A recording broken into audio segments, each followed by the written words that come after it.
Hey everyone, how are you all doing today? When we think of the Crusades, it's easy to imagine knights in shining armor, holy banners fluttering in the desert wind, and dramatic battles fought for glory and God. But the reality of the age was far harsher, so harsh, in fact, that most of us today wouldn't have lasted a single day. The Crusades were not just wars, they were grueling tests of endurance, faith, and sheer survival. Armies marched thousands of miles across unforgiving terrain.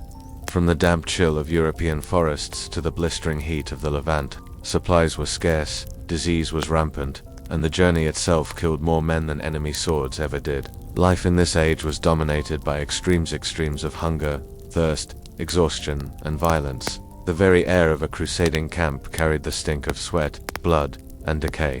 Food spoiled quickly, water was often brackish or contaminated, and soldiers endured endless days of hunger followed by desperate feasts whenever supplies arrived. To live through this era meant existing in a constant state of danger. Death could come from a spear on the battlefield, but just as often it came quietly from an infected wound, from a fever, or from starvation when supply lines broke.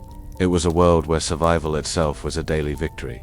This was the reality that shaped the Crusades, a collision of faith, ambition, and suffering. And before we even step into the chaos of battle, we need to understand how impossible the simple act of living could be. If you thought the Crusades were all about glorious battles under the blazing sun, think again. For most crusaders, the greatest enemy wasn't the sword of an opponent, it was the road itself. The journey to the Holy Land was long, treacherous, and merciless, a test of endurance that stripped away the weak before they even caught sight of Jerusalem's walls. Imagine leaving your home in Europe with little more than a promise of salvation and the clothes on your back. You would march through endless miles of muddy tracks, thick forests, and hostile territories. Roads were often little more than uneven paths riddled with bandits who preyed on weary travelers. If you weren't robbed, you might starve. Supplies quickly ran out, and armies often resorted to raiding villages or eating whatever they could find, sometimes even the leather of their own boots, boiled into a foul soup. Water was no salvation either. Streams were contaminated, stagnant ponds were breeding grounds for disease, and rivers could be death traps for those who tried to cross in haste. Dysentery, cholera, and other illnesses swept through crusader camps like wildfire, felling more soldiers than any battle could.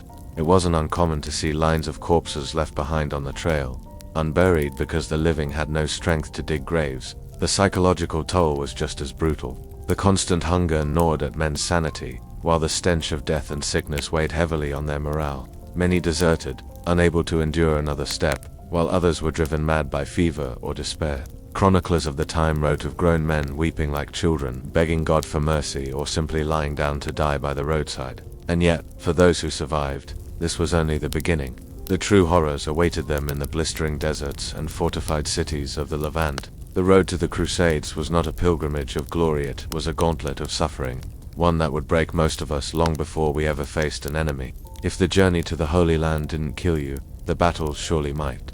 Fighting in the age of the Crusades was nothing like the romanticized duels of knights in shining armor that we see in modern media.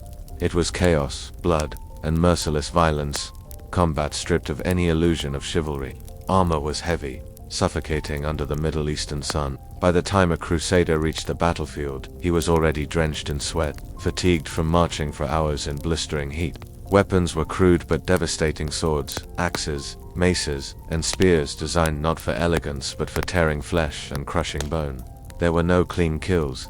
Wounds festered, limbs were severed, and death often came slow and agonizing. The tactics themselves were brutal. Charging cavalry clashed with walls of spears, while siege warfare turned cities into hellscapes. Catapults hurled boulders, diseased carcasses, and flaming pitch over fortress walls, spreading panic and plague. Scaling ladders under a rain of arrows was a death sentence for many, as boiling oil, rocks, and fire rained down from defenders above. And mercy, it was rare. When a city fell, the victors often slaughtered entire populations, men, women, and children alike. To the Crusaders, this was not only war but a holy mission, one in which killing was framed as divine duty. Chroniclers tell of rivers running red with blood during the sack of Jerusalem in 1099, where tens of thousands were massacred in a single day. For a modern person accustomed to rules of war, medical care, and some semblance of human rights, this world would be unthinkable. Here, survival wasn't about skill alone, it was about enduring horror after horror without breaking completely. and for many, that was an impossible demand. Surviving the physical trials of the Crusades was only half the battle, the other half was waged inside the mind. For those who endured the marches and the slaughter, the toll on the human spirit was immense. Fear, exhaustion, and doubt ported Crusaders as persistently as any enemy army. At first, many were driven by faith, a burning belief that their suffering had a divine purpose. Preachers promised absolution, eternal salvation, and the glory of serving God's will. But as weeks turned to months, and months to years, that faith was tested relentlessly. Each dead comrade buried in shallow earth, each gruesome sight of villages reduced to ash, each cry of a child left orphaned, it chipped away at the conviction that this was holy work. Nightmares plagued the camps. Men spoke of seeing demons in the smoke of battle or hearing the voices of the damned in the wind. Some descended into fanaticism, believing every cruelty justified. Others broke completely, abandoning their faith or wandering into the wilderness, lost to madness. Chroniclers describe moments when entire companies, starving and delirious, committed atrocities they later barely remembered, actions driven not by piety but by desperation. Even those who clung to belief found it warped by the reality around them. The Crusades blurred the line between salvation and damnation, leaving participants forever changed. A man might leave Europe as a pilgrim, but by the time he returned, if he returned, he was often a ghost of himself, carrying invisible scars no blessing could erase. This was perhaps the greatest cruelty of all. The Crusades did not just kill bodies, they consumed souls. To live through such an age meant surviving not only enemies without, but demons within. While the clash of swords and the thunder of cavalry charges often dominate our vision of the Crusades, the true destroyers of armies were far less dramatic and far more relentless. Hunger, disease, and despair were the invisible forces that gnawed at crusading hosts long before they ever faced an enemy in battle. Food was always a problem. Supply lines stretched over hundreds of miles, vulnerable to ambush, weather, and simple logistical failure. When supplies ran dry, men turned to desperate measures. Chroniclers tell of knights boiling leather from saddles to soften and chew, of soldiers stripping bark from trees for sustenance, and of entire contingents slaughtering their own horses, prized war mounts reduced to mere meat in the struggle to survive. The psychological toll of such hunger was immense. A starving army is not a disciplined army. Tempers flared, morale cracked, and mutiny lurked constantly at the edges of the camp. Disease was an even crueler enemy. In the cramped, filthy conditions of a marching army, illnesses like dysentery, typhus, and plague spread like wildfire. Open latrines contaminated water sources, vermin infested tents and baggage. Wounds, untreated, festered into lethal infections. Many Crusaders never once saw the enemy's face. They simply collapsed one day from fever and never rose again. For every glorious battlefield victory, there were 10 times as many quiet deaths in the stinking shadows of camp. Then there was the ever-present specter of betrayal and political strife. The Crusades were not monolithic endeavors. They were coalitions of often reluctant allies, knights from different kingdoms, mercenaries seeking pay, and ambitious nobles with competing agendas.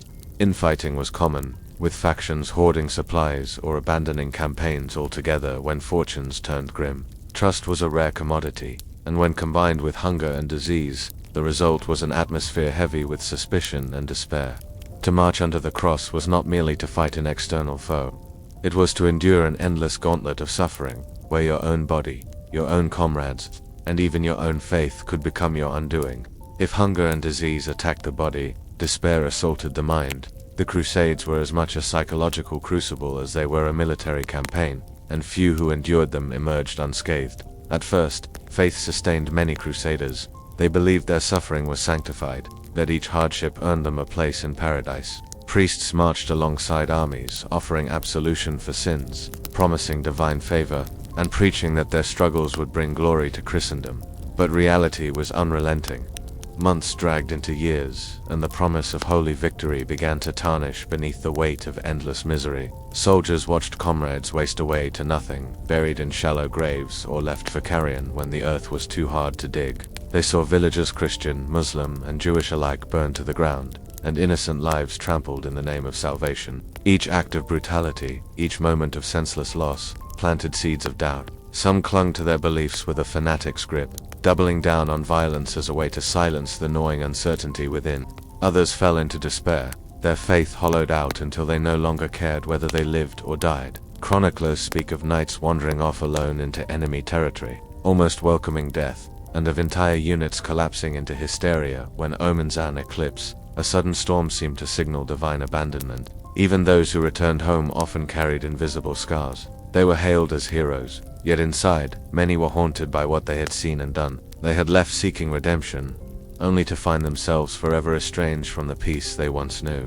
The Crusades didn't just kill bodies, they reshaped souls, twisting faith into something unrecognizable, leaving behind a generation marked by trauma long before anyone had a word for it. There comes a point when even the strongest resolve begins to crack. In the age of the Crusades, countless men reached that breaking point, and when they did, the results were often as devastating as any enemy attack. Exhaustion, deep, soul-crushing exhaustion, was the first crack in the armor. Marching day after day under a merciless sun or through torrential rains eroded more than muscle and bone. It wore down the will to keep going. Some soldiers simply collapsed in the road, unable or unwilling to take another step.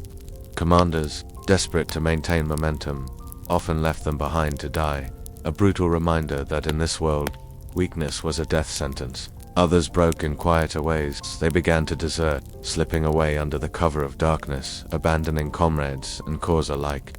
Desertion was considered one of the gravest sins, but to those who fled, sin meant little compared to the crushing weight of continued suffering. Entire groups sometimes mutinied, refusing to fight or turning on their leaders when rations failed or victories proved elusive. Then there were those who snapped violently. Chroniclers recount episodes of sudden, irrational cruelty, soldiers lashing out at civilians, allies, even their own families when they returned home. Trauma had transformed them into something unrecognizable, long after the crusade itself had ended.